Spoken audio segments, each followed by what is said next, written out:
All right, Ben, welcome. Hey, Jim, it's great to be here. How are you?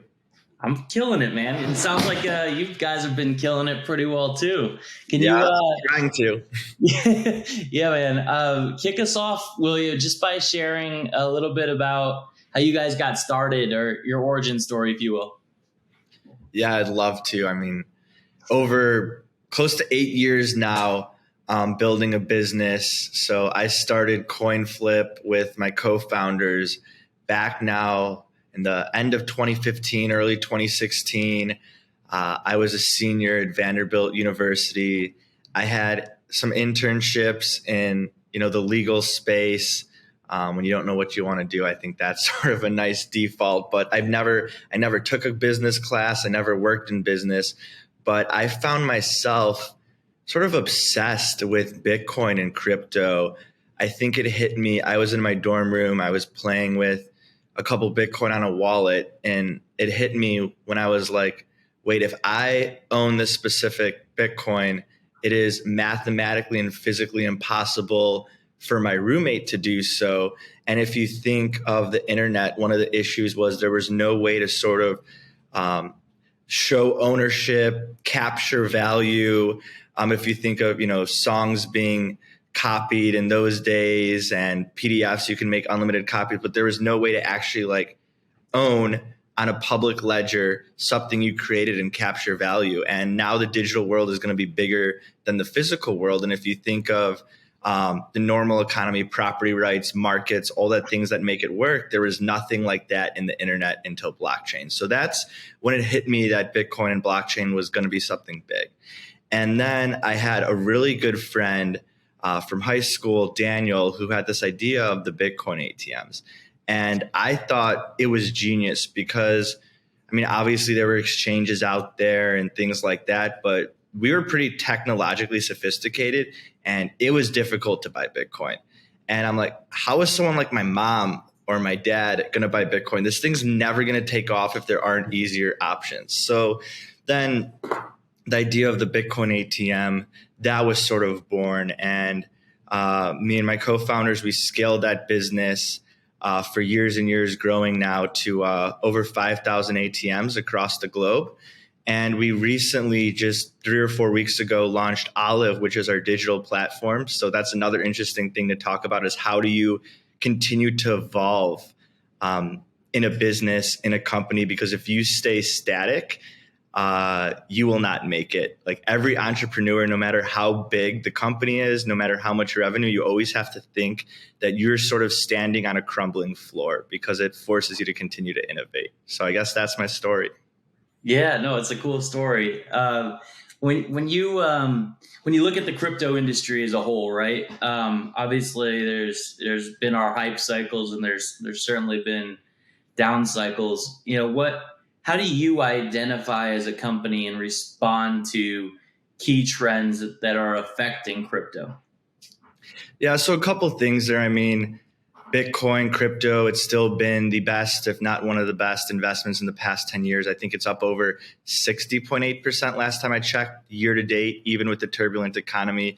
But it's so much more than that. It's the underlying technology behind it. From solving remittances to, most of the world, a lot of the world is unbanked. And so in the US, we might think, oh, the system works fine, but a lot of countries, there's not a stable currency. There's not easy access to banking. So it solves a lot of utility issues there. There's a lot of illiquid assets that could be tokenized and put on the blockchain. So, things are moving at a million miles per hour. And the ethos of CoinFlip, whether it's with the kiosk or the digital platform, has always been this thesis that if you look historically at tech companies and tech, there's a lot of great tech out there that never really gets traction or is never commercially viable because sometimes as a tech person, you want to build cool tech that is sort of looking for a problem. And you have to reverse that. You have to think of the problem. And we thought, well, obviously crypto is amazing. Obviously blockchain is amazing. That's not the problem. The problem is there's a lot of complicated jargon. It's not necessarily easy to use. You can't call anyone on the phone. Like 24/7 customer support has been a key for us because imagine you've never bought Bitcoin before.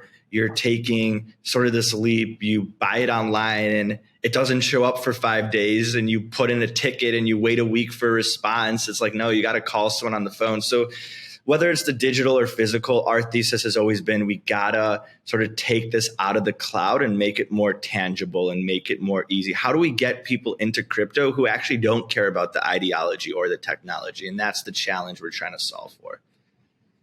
Yeah, so not that you've entirely solved it already, but what is the answer? Like what have you found are the initial elements of that answer? I don't think I'll solve it in my lifetime, but I'm surely going to try. I think with the ATMs, it's that physical and tangible aspect. Not everyone, most people have never seen or heard of crypto until recently. There's sort of no reference point to it. So when you run across it for the first time, it's sort of confusing. But everyone's used an ATM in their life. They're familiar with it. So how do you take a trusted concept or product and just apply it to something new? You don't always have to reinvent the wheel. So that was something that I think was very important. And there's elegant simplicity. Not starting with the customer. It's like, don't try and create an amazing product. Try and listen to what the customer says. And the byproduct of that is you will create an amazing product. Then the ability for someone to call in 24/7, the ability, it's not just a transaction. You can't think of it as transactional. You have to think of there's this crypto is here to stay. The financial system is changing. How do we guide customers through that entire journey from their first crypto purchase ever to in the future when you're maybe buying your coffee with stable coins? We want to be there every step of the way. So it's always evolving. You always have to evolve with the market. Yeah, you do, and you've got some really focused questions, if you will, around how you guys have evolved and grown in a market that has had its ups and downs, and your story and some of the things that you've been through in your dirt, if you will. But before we jump into some of those more deep questions, can you just talk about a time when you encountered significant dirt in the growth of your business and how you handled it, whether that was market activity or things going on internally, whatever it might be? Just, give us a story. Oh God, I give you so many stories. I think I was challenged. I still get challenged every single day. I mean, I think you think your business gets to like a stable point and it never does. But the first time that I really felt at a loss, I would say was around employee number 50, because the things that make you a good entrepreneur, like running through brick walls, rolling up your sleeves, doing everything yourself, getting in the weeds, just becomes unsustainable at some point. And I would say it's around, it depends on the business, but around employee 50, you can sort of no longer run the company based on personal relationships with people. You have to institute process. But you've been rewarded for this skill set for running through brick walls. I would pull 2 or 3 all-nighters a week. I would sleep in the office. I would shower across the street at Planet Fitness because it was $10 a month. But at some point, it becomes no longer about what you can do, but about the teams you can build. Can you inspire people? Can you motivate people? And it sounds obvious, but it's actually incredibly difficult because this is your baby. You have this emotional attachment to the business. You became an entrepreneur because you wanted to roll up your sleeves and solve problems, but then you have to bring people in and you have to build a team. And I think knowing what you know and knowing what you don't know is incredibly important. So I think one of the pitfalls that I avoided that some of my entrepreneur friends didn't was I understood relatively early on that the skill set that made me good in the beginning wasn't necessarily going to transfer over if I didn't change how I did things and if I didn't bring seasoned management people around. So that was, I think that was a time that was sort of like a coming to Jesus moment, because I was trying to do everything myself. It was like I'm working more and more hours. I'm working 18 hours a day, but the company seems to be moving slower and slower. And I just felt at a loss, and it was really burning me out mentally. And it's almost like you have to go a little slower and build the process and bring in people to actually move faster. Because, like, let's say there's a problem and you've seen it before, so you can solve it in 20 minutes of, your own time. But that problem is going to keep coming up and up again. And if you train, let's say, the person below you how to solve that, let's say that takes an hour and a half, but you only have to do it once. You're firefighting all day. So you're going to try and just say, oh, I'll just, spend the 20 minutes solving that problem, but there's 100 problems to solve. So you actually have to take longer to like train people and bring them up to speed. And thankfully I was able to do that, but it wasn't intuitive at first. It was still, even today, I sometimes feel the urge to jump into things, and then I'm like, okay, I'll let them handle it. They know what they're doing. Yeah, and a lot of people listening are probably nodding their heads just like I am, because there's this happens in every company, right? As you start to, whether it's at 50 people or prior to that or after that, there's always this moment of realization where you need to evolve your founder-led mentality to a CEO and management and leadership-led mentality differently than it was when you were such like the number one doer, for instance. Yeah. Right? So let's talk a little bit more about that, because there's a lot that you just said I'd love to unpack. So what aspects of being a good founder do you think do not necessarily translate into being good at running the company, and how have you bridged that gap? I think one, it's wanting to just get in and solve things right away versus building a process and a structure that can have the capacity to sort of solve these iterations of things that come up in the normal course of business. I think B, there really is an emotional attachment to this, right? Like I want the website to look a certain way. You're a founder, you're an entrepreneur, you care about how things look, you care about product, you care about every customer experience call, and you want everything to be 100% perfect. So I think actually a lot of founders have a perfectionism drive in them. And like, here's the difference. When you're starting, perfectionism actually does sort of matter. Like, you better execute, you better, make your product look nice. You better get that, be there in person, get the sale if you're in a B2B business. But then when you get to management, it's about doing an adequate job in an inadequate amount of time. And actually, it's about, you have to understand that you have to make trade-offs. And as an entrepreneur, you don't like to make trade-offs because it feels like compromising, and it feels like lazy and like not, running through that brick wall. So there's always, like I always tell people now, it's like the most important question we have to ask is like, what are we doing that we need to stop doing? We need to do less things better. So how would you say your leadership style has evolved? Let's just say from the early days of CoinFlip to now the early days of Olive, now that you guys are, building new product, new market, new ICP, I imagine, to a degree. Like, how does the leadership style that you offer to your team, how has that evolved? Well, so just to give your listeners some context, so CoinFlip is the Bitcoin ATM network, now in, I think, over 4 countries, 5,000 locations. That's sort of what people would call the core business. Olive is this digital platform. And it's not just about leadership style, but you have to manage those two things differently. It's almost like starting a new company within a company. The ATM business, which is a more mature business, you're going to use traditional metrics and KPIs and like unit economics and really, sort of incrementalism. How do we make this 10% more profitable? How do we cut cost? How do we, make this experience 10% better?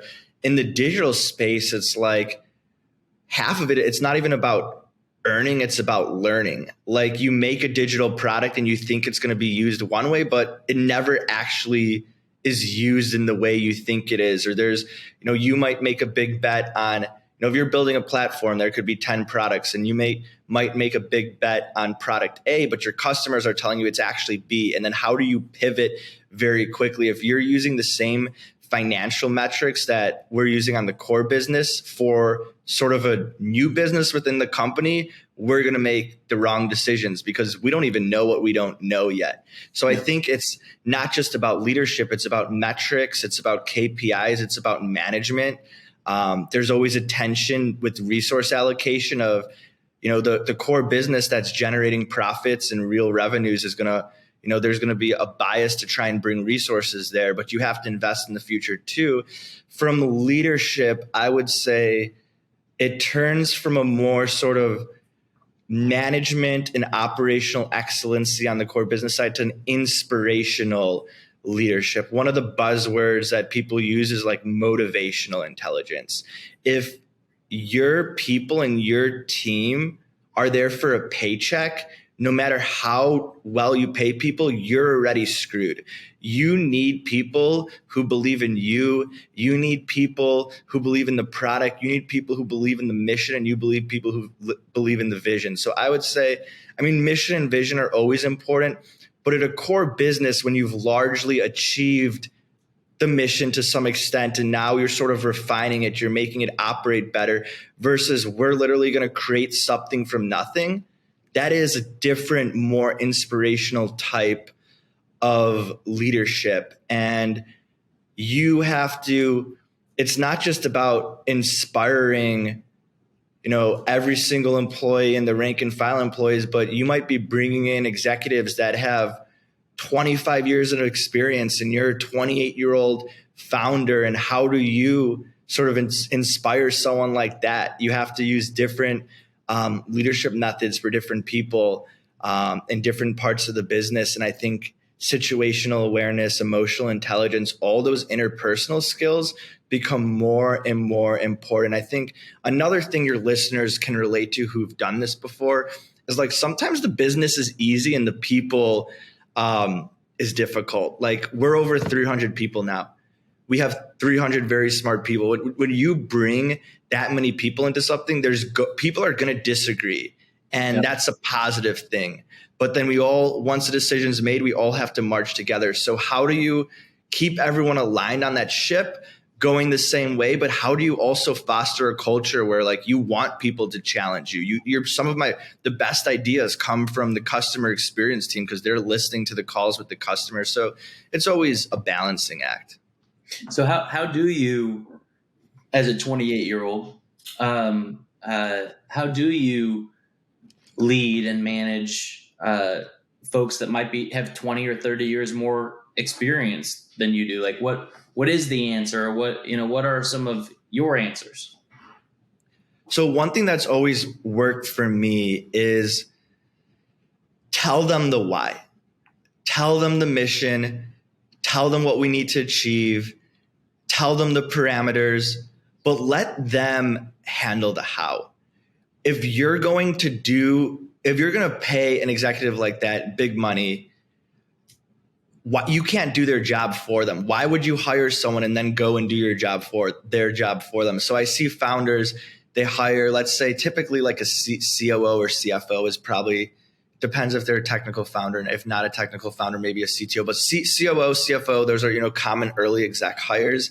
And then the founder wants to like tell them every step of the way how to do their job. So I say, tell them the strategy, tell them the vision, let them handle the tactics. If you have to tell an exec like that the how, they're probably not the right person. So I'm a big believer that you challenge people on the interviews. You be very intense. You really size people up and you make sure they're the right person.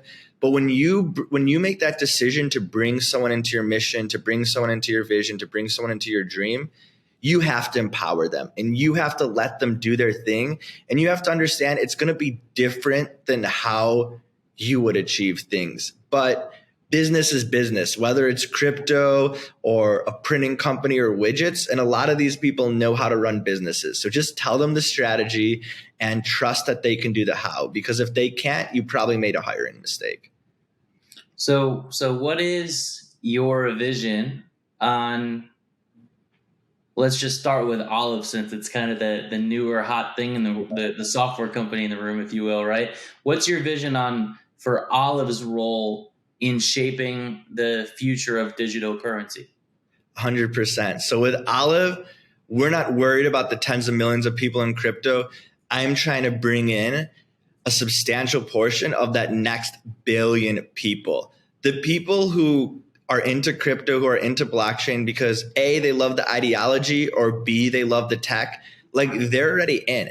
How do I bring someone in like my grandma who doesn't care what a blockchain is, who doesn't care what crypto is? She just wants to solve a problem, whether it's finding an investment that's performed really well, that's a hedge against inflation, or perhaps finding an easier way to do a remittance. So I think you almost have to make things less crypto centric. Just like when you swipe a credit card, you don't think about the technology and the interchange and all the things behind a credit card. How do we get crypto to that level? And I know I'll never solve it fully in my lifetime, but I at least want to make some impact on that. And self-custody too. Olive is fully self-custody with 24/7 customer experience. And that was a big bet we made on self-custody, because your numbers people and your financial people, they'll be like, do a custody wallet because you can monetize it more. But even before the whole FTX thing and all these exchanges going under, we're like, what's the point of crypto if you are not in control of your own financial destiny, if you're not holding your own funds? Yeah. It's, I went to your website just as we were chatting here. Olive.com, really interesting positioning in comparison to the way that you are positioned and message on CoinFlip. And I just want to, like, the idea of this: we make crypto simple to understand, safe to use, and accessible to everyone, not just for bigwigs and tech bros, but for normal people doing normal stuff. So like where did that's a very different message and very different messaging style than your CoinFlip message. How do you guys there's a lot of traditional businesses out there, people listening, that are either doing carve outs or building software products within their business, and that's a lot of the work that we do at Working Black too. I'm just really interested, how do you land on messaging like that for one versus the more traditional business in the way that you guys are messaging and positioning that? Yeah, that's a great question. It's never easy to thread that needle, but CoinFlip came out in 2015. And at that point, like even a lot of what I consider the early adopters weren't in. So that was like, the young kids, the college kids, potentially libertarians, the tech bros. So we got to get those people in, and that's a race to get as much of that market share as possible. Now that market share is exhausted. To be honest, it's pretty like those people are in. So what's your next play? How do you bring that next group of people in? Talking about, the ideology of crypto, be your own bank, talking about the technology, blockchain-based economies, open public ledger. That is, you can't use an argument in brand messaging for one group of people that might be trying to get into crypto 7 years ago because they love the tech, and then to someone like my grandma who's just trying to send a payment easier. So I think that's when we talk about, you're not making the brand, you're not making the message, you're getting informed of that message and the brand from the customer in the market. And so based on what we've seen in the market, we thought that message was the right message, because we aren't trying to talk to the people already into crypto. They're into crypto. They, whether their money's on Coinbase or on a Trezor, like why would, they don't need us. We want to get that next billion people into crypto who wouldn't get into it if it wasn't for us. And that's the message and that's the goal. And it's a loop, right? So like you have a brand, you have a message, you get feedback and data from customers, from the market, and you constantly refine that message. So you're building essentially two completely different hardware and software, but interconnected businesses, which is challenging, as you've mentioned already. Talk, Easy way to talk put it. Challenging. It's even where it's harder than challenging, but yeah. Yeah. How about we say fucking hard, or maybe the dirt, something along those lines. Yeah, because it's probably like everyone kind of talks about like this yellow brick road of being a founder, doing things, and we don't need to go into all that on this show because that'll be part two. But anyways, back to the initial context of the question was talk us through the dynamic. And what motivated you to take on such a big challenge versus building a company or a product with a much more similar business model, or much more aligned to the existing path that CoinFlip was going under? Because I imagine that might have been an easier way to go to market, an easier way to build the team around it, right? An easier way to do a lot of things, but you took on a big opportunity. So talk us through just what went into that and how you got there. If you want the honest answer, CoinFlip was really fun when I started figuring out how to solve problems. How do we get these ATMs on? How do we service them? How do we, structure our customer experience department? Then it became like I figured it out, and then it was just about putting down more and more ATMs. And I got pretty bored of doing that because I like to solve problems. I like to do new things. I like to challenge myself. So I'm like, we got to take this to the next level. We got to bring in more users, different users. We got to go digital. And by the way, I'm going to bring this all together, like the physical and the digital. I think, there's other ATM companies out there that are, starting off, or gas station owners want to put it, try their own ATM now.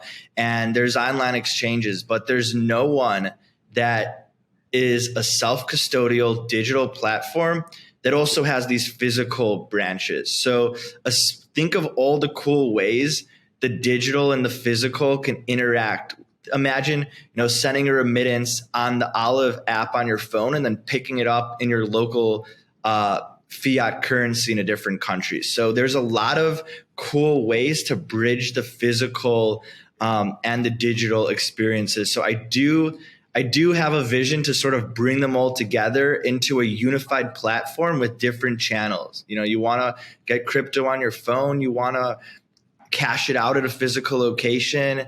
It all sort of think of as Olive as the platform, and these ATMs will just be another channel. And I think there's really cool things to do with. I've always been obsessed with like bridging the digital and the physical world together. Yeah, man. It's you just look at everything going on around us, the blend of AR, VR, the blend of AI and human beings, right? I'm definitely down to become a cyborg one day or merge with an algorithm. So it's who knows? I may be a cyborg. You don't actually know that. There's podcast hosts out there that look very real and are not. Anyways, we don't need it. We'll that'll be part 3, I guess, when we meet back up. So there's one thing in particular we talked about going into this podcast that is not something we've ever talked about on the show before, but it is so real. Can you talk us through the challenges of when your personal identity became or becomes too closely intertwined with that of your company, and what that does to someone's mental state, and in the case of you, what it did to your mental state? Yeah, we talk about innovator's dilemma, building businesses, brand messaging, but honestly, that identity of tying myself to the business has been the most challenging, because you almost become one with your business, and there's not this separation. And it's much more than just a work-life balance of like, oh, I get home and I'm answering emails, or, oh, I'm on a date with my girlfriend and I'm bringing my work problems to the dinner. It's honestly the deeper level of when you're tying your self-esteem and your worth to how your company is performing and how your company is doing. And then you become like a yo-yo, because business is going to go up and down. And a lot of times, like, it has nothing to do with you. And it cuts both ways. So your business could really be struggling. Your business could fail. and you might think of less of yourself. You might think of yourself as a bad founder, but businesses fail all the time for reasons nothing to do with your effort or your founding. And then a lesser known sort of thing to think about too is it goes the other way too. So let's say your business is going really well. And a lot of founders, like you might have been an outcast your whole life. You might have been on the outside. Maybe that's what gave you this motivation to start a business, because you wanted to prove people wrong. And finally, for the first time, like things are going right in your life. Like you're the guy, you're the man, and you start to buy your own hype because your business is going well, and you start to buy your own hype. And that's when you can start making stupid decisions and being overconfident. And that's when you can run into a lot of trouble. And I mean, I'm so aware of it now, but to this day, when the business does well, I'll get this dopamine hit. And I just make sure to just be self-aware of that, and to understand just because the business is doing well doesn't make you a better person than anyone else, doesn't even necessarily make you more talented than anyone else. You still have to stay grounded, and that's a challenge you have to do every single day. You are not your business, but in the beginning you are, and you sort of need to be. But at some point, for your own mental health and even to just be better at your business, you have to turn it off, and you have to find some self-worth, some identity that comes from something besides your business. Because at some point, whether it's in this business or your next business, you will fail at something. And if you tie your identity to your business, I see some people never recover from that. Or I used to be the guy, and now my business went under, and I'm depressed. I've seen people be depressed for 5 years. And the reverse, my business is crushing it. I'm a better person than everyone else. I buy my own hype. I'm a genius. I don't need to listen to outside people. So just always don't get too high. Don't get too low. It's just a business. It's just money. It's not, it's not love. It's not your relationships. It's not your integrity. It's not your character. So you still, keep your core and your North Star regardless of your business. So is there any system or process or just mentality, spirituals, that whatever you might want to call it, is there anything that you have in place that helps to keep you grounded and not going like the yo-yo you mentioned, from ego to, life sucks and somewhere in between? Like, what is it that keeps you grounded? I would say it's an incredible self-honesty and self-awareness of yourself.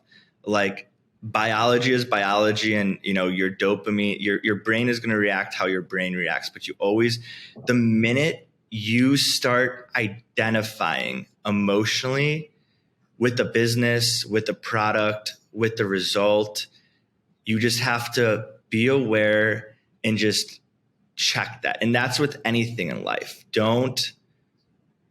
Even with opinions, I forget who says on Twitter, but I've always heard the quote, like, lots of opinions loosely held. Like, yeah, I could identify with Olive. Even let's just take this to a pure business perspective. Like, I could identify with Olive so much. It's the greatest thing out there. The technology is beautiful. The back end way we're doing some of these things is revolutionary and never has been done before. So I love Olive. It's the greatest product. And that could make me immune to customer feedback. That could make me not believe customer feedback. That could make me have a blind spot. On a personal level, that could make me not listen to my executives and people around you. And by the way, on your way up, there's going to be plenty of yes people around you. And if you, believe your own hype, if you do that, like, you can get into a lot of trouble. So just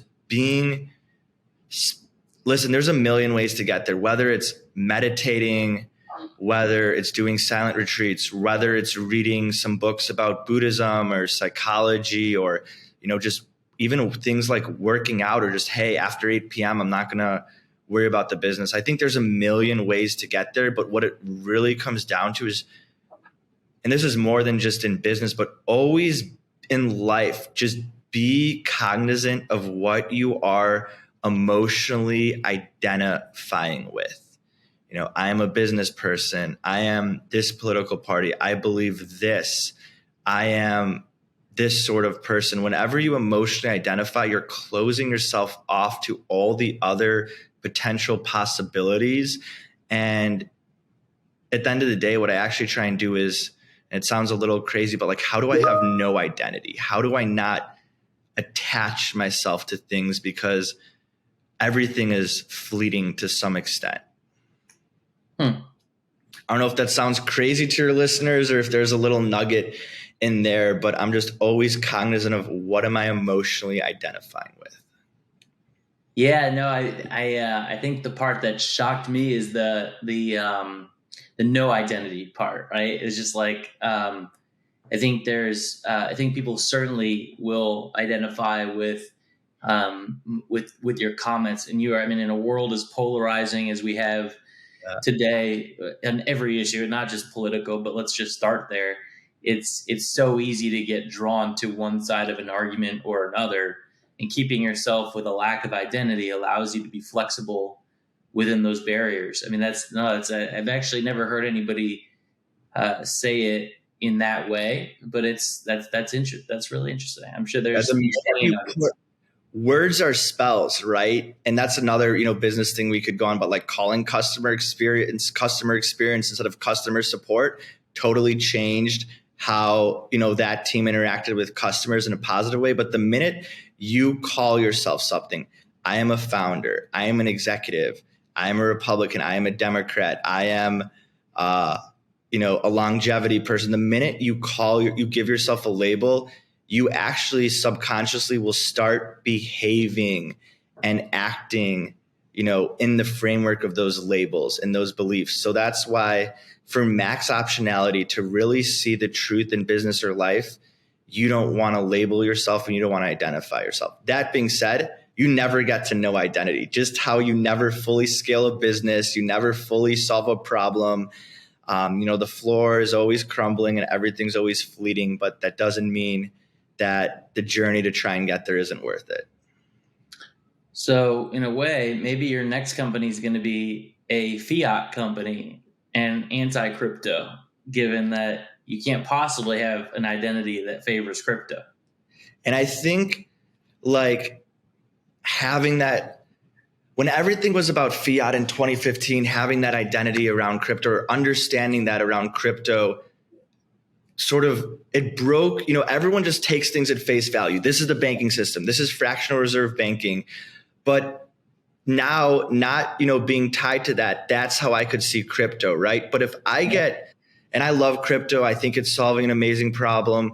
But if you get the same way, if you get dogmatic about crypto, if you identify too much without crypto, you're just replacing one system with another system, right? And maybe it's a better system, but you run into the same problem. And I think one thing we were really good about with Olive is by not making it necessarily crypto centric, sort of, it's a financial platform powered by crypto. This isn't a crypto platform. By not making it crypto centric, there's no word coin in Olive. We're able to see things differently. We're able to bring a customer in that doesn't care about crypto, that wants to send a remittance cheaper to their relative in Mexico. So I think having that sort of blank slate mentality, because if we built CoinFlip in 2015, if we're like, we're an ATM company, we're going to run this like Cartronics, but we're going to do this for crypto, we would have failed. And with Olive, if we're like, we're just going to be another crypto exchange and we're going to think like crypto bros, we would have also failed. Yeah. That's a very novel way of putting it. So you mentioned a phrase earlier that I want to come back to, innovator's dilemma, right? Yeah. So talk us through the innovator's dilemma after scaling CoinFlip successfully. How did you handle that? Yeah. So for those of your listeners who don't know, innovator's dilemma, and it's, not my concept. It's a pretty common business concept. I think it comes from the book, probably called Innovator's Dilemma by, I think, Clayton Christensen.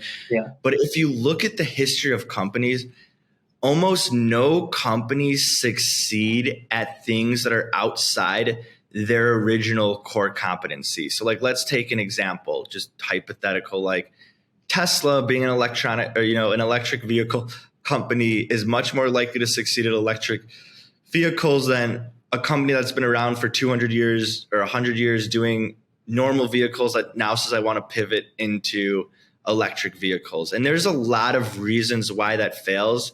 A lot of times these companies are so big. Let's say you got to grow at 20% to sort of appease your investors, your shareholders, whatever. If you're let's say a small, like $10 million company, you only have to add $2 million of revenue. So you can go into these markets that are futuristic because by definition, like when you sort of have to get into something early enough to win at it, it's such a small market that, if you're a $10 million company, you can still grow 20% with it. But if you're on a $100 million company, you now need $20 million of revenue to do it. So your shareholders, and your execs, if you're like, this is going to be the future and you have to be early, but the market's only 2 million market TAM and you're already a 100 million company, you guys aren't going to do it. So that's why these companies are always late, and just your whole organization becomes sort of built around a core competency. Let's say normal vehicles. So then when it's electric vehicles, which is a totally different thing, you don't have the organizational skills to do it. So with CoinFlip, how does this apply? The ATMs are the core business. That's our heritage. That's, how we funded Olive. That's how we got to 300 employees. But we realized that, like I said, every entrepreneur, you are standing on a crumbling floor. You're an innovator today, tomorrow you're a dinosaur. Plus, I just like solving cool problems. But to make Olive successful, you almost have to run it like a company within a company. You cannot let the KPIs, the thinking, even the culture of, let's call it like an operational excellency, incremental, how do we, make this ATM 5% better? We're not, necessarily inventing a new product. So how do we, keep that running? How do we keep generating cash flows there? But then sort of make this company within a company, Olive, that has totally different KPIs, that has totally different things. I mean, we even, our global headquarters is in Chicago, but we have an engineering hub of over 50 engineers just sort of in Tampa to partially to achieve that. And then once you sort of stabilize that, how do you unify and bring that together with the physical and the digital? So I know it's sort of all over the place, but the way to sort of solve the innovator's dilemma is, and by the way, you have to innovate. Like if you're just thinking you're going to do one thing, like you're screwed. How do you solve it? You try and isolate that new innovation in your company, like company within a company, as long as you can, but then you do have to unify it together. Which is, after post-launch, it's like, hey guys, we're a product company now. And the ATM, that's not even a product. That's just a channel for the Olive platform, just like your phone is a channel for the Olive platform. But if you unify it too early, you'll let the incentives, and incentives rule the world of, managers getting comped on, let's make this ATM 5% more profitable. If you bring that incrementalism, incentives to transforming and building a new digital platform that's never been done before, and you don't even necessarily know who the customer is, like you can't say, oh, let's make this platform 5% better. Let's do 5% more revenue. So how do we sort of isolate that, company within a company? Yeah. I mean, essentially, keeping the ancillary business insulated in a way that doesn't affect the core business at all. Right. Yeah. The core business makes money today, so the incentive will be to suck resources from your future into today. And there's no way around that if you don't protect and isolate and insulate the new venture. Yep. Well said. That is an important point. Everyone stop driving, stop doing whatever you're doing. Well, don't stop driving. Maybe that's probably a bad idea. Yeah. Get But to a safe place and pull over.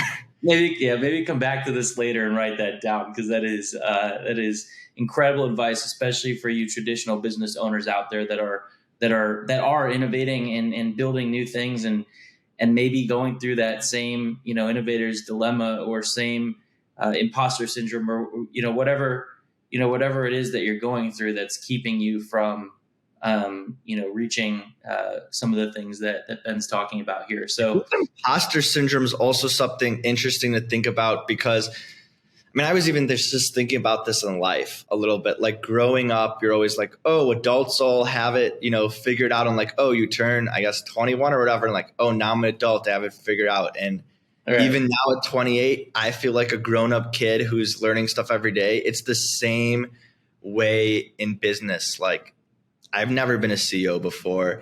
I, have 300 employees now, more than 300, who are counting on me to make the right decisions. And I've never done this before. And you ask yourself every day, do I know what I'm doing? There's no, especially in a business like this, we're not doing a manufacturing plant or a restaurant. Like there really is no playbook for that. So I think another, it's probably part 4, but another thing is to explore is like, how do you trust yourself when you've never done something like this before? Yeah. And there's no real great answer for that. Yeah, it's the combination of putting great people around you, challenging groupthink. Like with my core executive leadership team, if I have an idea and everyone's like, 6-0, we love it. I'm like, all right, hold up. We're going to dig into this more, because we shouldn't all be in agreement. But I think that balancing, trusting yourself and your vision, because don't sell yourself short. Like if you're doing your own thing, you have a vision, you are special, your brain's probably wired a little differently than others out there, in a positive way. So trust your vision, but then also you have to put guardrails around yourself. So it's a balance though. Well, and the more you learn and the more you age and the more experience and expertise that you get, the more you realize just how much you don't know. And that just further advances some of that imposter syndrome in a way. As long as you know what you don't know, you'll be good. Exactly. It's dangerous when you think you know stuff that you don't. Very true. Very true. All right. Well, we talked a little bit about parts 2, 3, 4, and maybe there will be a 5 through 10. So Ben will be back on at some point in time. This has been super helpful. Let's close us off today with our Founder 5, Ben. So the first question I got for you is, what is the top metric or KPI that you are relentlessly focused on? Yeah, so 2 different businesses, so can't have one KPI, but I would say in terms of on the ATM side and operational excellency, unit economics. Everyone in this business wanted to measure their success with number of kiosks, but then in a bear market, people got caught with their pants down and they overextended. No matter what business you're in, everyone wants to focus on growth, but if your unit economics don't make sense, you will get burned when the economy changes. On the digital side of the business, it's all about engagement. So users, you have to have the KPIs through the whole funnel, like who signed up, who got the wallet, where did they drop off, who started halfway and then left. But it really comes down to users, because revenue is worthless at this point. You don't care if it's 10% higher revenue. You want as many users because you want to understand their behavior. You want to see what they care about. You want to, if you bring them on for buying crypto, but they could also be a user for remittance, like you're never going to get them on the remittance thing if you don't bring them into the ecosystem and bring them into the network. So on any digital product, for me, it's users, which is just a proxy for engagement. Yeah, that's good. What is a top tip for growth stage founders like yourself? A top tip for growth stage founders: put people around you who've done this before. so how do you manage an exec who's better at business than you but isn't a founder? So they will know the how, they will know how to run a business. What they might get wrong is the assumptions about your business. So when I say the word managing, but you're not really managing an exec, you're sort of partnering with them, empowering them. Ask them their assumptions and their starting point, because if they're logical about how they would run the business, but their key assumption is wrong, they'll do a lot of great work, but they'll get to the wrong result. One other tip for people thinking about starting a business: if you find yourself asking your friends or your parents, like, should I do this? I need your advice. Every time I've been asking for advice in life, I was actually asking for permission. So if you're asking if you should start a business, you already know the answer. If you feel like you need the permission, I give you the permission. You're never going to get there to start a business from like a rational, like, cost benefit analysis. You are going to take a leap of faith, or else someone else will do it. So just understand, if you're even thinking about it, you already want to do it, and you're never going to get there rationally. So you just have to take a leap. Yeah. And I give you permission too. So that's 2 permissions. You're done asking. Yeah, exactly. All right. Favorite book or podcast that's helped you to grow? Favorite book, Sapiens, and then the sequel, Homo Deus. I'm sure a lot of it's a pretty big favorite in the entrepreneur world, but just this idea that humans grew and sort of took over the world because their ability to tell stories and their ability to collectively action themselves. So when we talk about identity too, ask yourself, what is the story you are telling yourself in your head about yourself, and challenge that? What is the story you are telling yourself about your company, and challenge that? What if you have a conflict with an exec or with a co-founder? What is the story? A lot of times people think conflict is malicious, but a lot of times it's just people having different stories. What is the story you're telling yourself about your co-founder's intentions? And what do you think the story he's telling you, or he's telling himself about your intentions? So just understand the stories in your head. Yeah, that's good. That's good. Sapiens, man. I haven't heard that one on this show yet after 70 episodes or so. Really? But no, I haven't. And now hearing it, I'm a little surprised how, but also there's a lot of complexity in that book that I think is hard for some people to digest too, but I highly recommend it as well. All right. Also, a piece of advice that counters traditional wisdom. It's getting more and more traditional, but the world is ruled by power laws. Like in business, like there's 1 or 2 decisions you're going to make. Even in my life, I think of 5 to 10 decisions that are responsible for 95% of the output. So stop sweating all the little stuff. Like I'm decently hands off on most of the things, except for the 1 to 2 things every quarter that I know are going to really move the needle. So do less things better, and understand that inputs don't relate to outputs. 90% of the stuff you do won't produce any meaningful results. So how do you find that 10% or even 1% that's actually key? Yeah. It's amazing how many people I see so busy and 100+ hours of work and, running around with their heads cut off, right? Yeah. Put yourself in positions. Life is a numbers game. Put yourself in positions where you can benefit from asymmetric upside. All right. Lastly, what is going to be the title of your autobiography? Wow. I didn't think of this one. I guess how to feel like you sometimes don't know what you're doing, but you manage at the end of the day to win and to build. So let me make that a little more succinct. How to question yourself every day but still win. I actually like the really long version, because that way the front and the back could have the title, and there's not a lot of people that do that, so that would be pretty cool. Awesome, man. You've given a ton to our listeners today, Ben, and so time for a little bit of self-promotion. How can those listening help you out? Sure. So coinflip.tech if you want to see a Bitcoin ATM, olive.com if you want to get into that next generation financial services platform powered by crypto.